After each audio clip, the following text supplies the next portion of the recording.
Every day at exactly 9:59 a.m., my dad answers the door. The only problem with it is the fact that there is never any knock. It started a couple of weeks ago.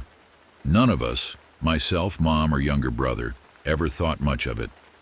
My dad has always been a big prankster, loving to scare everyone he could at any time possible, but this was different. It didn't make sense. His usual pranks involved a jump scare in a dark room or a scary mask from Spirit Halloween, but never something this strange. His pranks never lasted this long. Usually they were quick, and we all could get a good laugh at the end. This had gone on for weeks, and no one had laughed yet. I asked my mom about it, and she didn't seem as bothered as I. "Oh, you know your father." "I do, and that's why this is so strange." I went to talk to my brother about it, but we've never been that close, so it's not that common for us to have serious conversations about our family. "He's probably just messing with you. I haven't even noticed it," is all I ever got from him, due to the fact he was too caught up in doom scrolling online. I tried to talk to my dad about it, but when I did, he didn't even acknowledge me. Once I talked about anything else, he would go right back to being normal dad again. After another week or two, it became a normal thing. No one else seemed to care, so I stopped caring too. That was until one late night when I went to the bathroom. I had walked out, managing to navigate through the dark hallway, when I noticed someone standing at the door. It scared the hell out of me at first, thinking someone broke into our home. But then I realized it was just my mom. I think that scared me even more. She had answered the door. No knock was heard, but she answered. She closed the door, turned around, then began walking back to her room. I walked up to her. "Mom, why were you at the door?" No response. I tapped her on her shoulder and she turned to me. "Mom, are you okay?" She looked at me like I was crazy. "Go to sleep. What are you doing up this late?" She turned around, then went to her room. I didn't sleep that night. How could I? I locked my bedroom door and sat staring at the ceiling until the sun came up. I waited until exactly 9:59 a.m. That's when I heard my dad's footsteps walking towards the front door. I opened my bedroom door, making sure not to make a sound. I watched as my dad stood completely still, holding the door open, looking at nothing. In a moment of absolute stupidity, I decided in my horror movie character mind to get a quick picture. I looked down, opening my phone to the camera. When I looked back up, my dad was staring right at me. No expression, just acknowledgement he knew I was watching. My heart sank to my feet. He had never, not in 17 years, ever looked at me with no expression on his face. I wanted to talk to someone about this, my friends, my grandparents, but they would probably think I was crazy.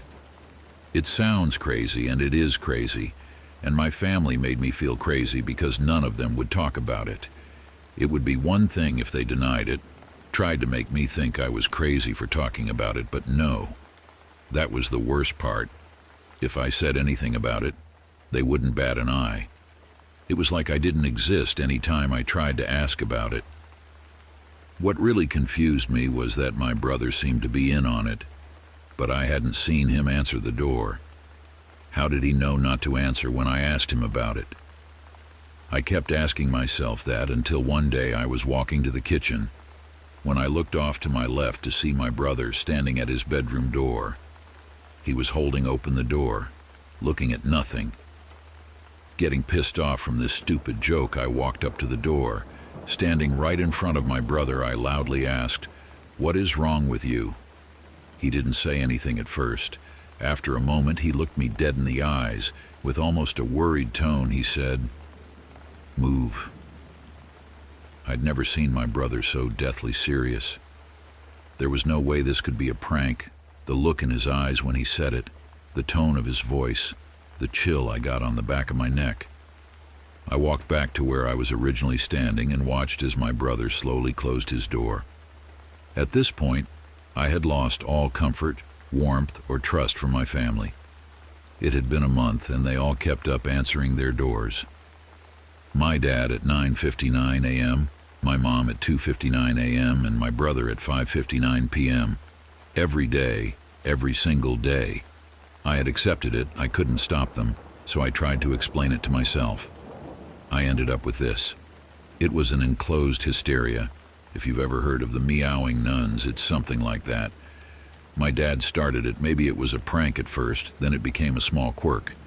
I had to say something about it, opening the idea up to my mom, then my brother. Eventually, it had become a common practice for the three of them.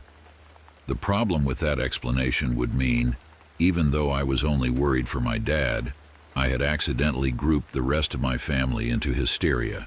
When they weren't talking to no one, they were completely normal.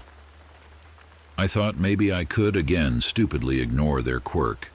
Maybe I could get past it and try to get back to having a normal life with my family. After a couple of weeks that had happened. I stopped noticing them when they answered their doors. It wasn't my business. I had my normal family back. That was until last night.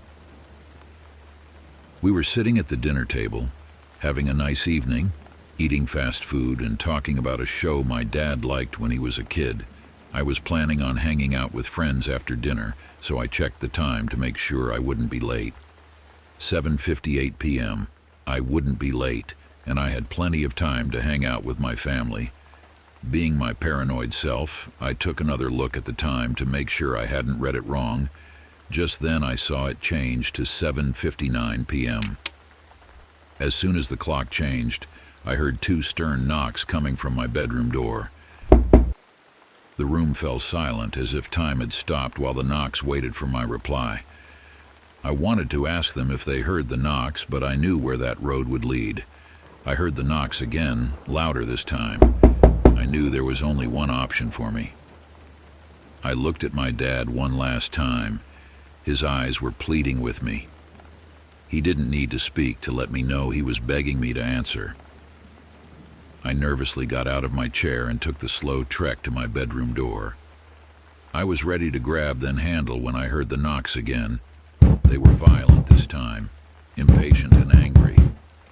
I opened the door. What I saw was a man, holding a simple sign. He looked impossible, but I could make out that he was a man, 6 foot tall and completely silent. The sign read simply, "Say nothing, go and eat." I closed the door, then returned to my chair. When I sat down, my family instantly went back to normal conversation. For so long I wanted an explanation, and now I have one. I knew why my brother looked at me that way. If I saw him stand where he was standing, I would tell him to move too. I was now in on the hysteria, so I asked again. Did anyone notice that? My family went quiet, then all at once turned to look at me. My mom, with all of her love behind her words, replied, "Stop.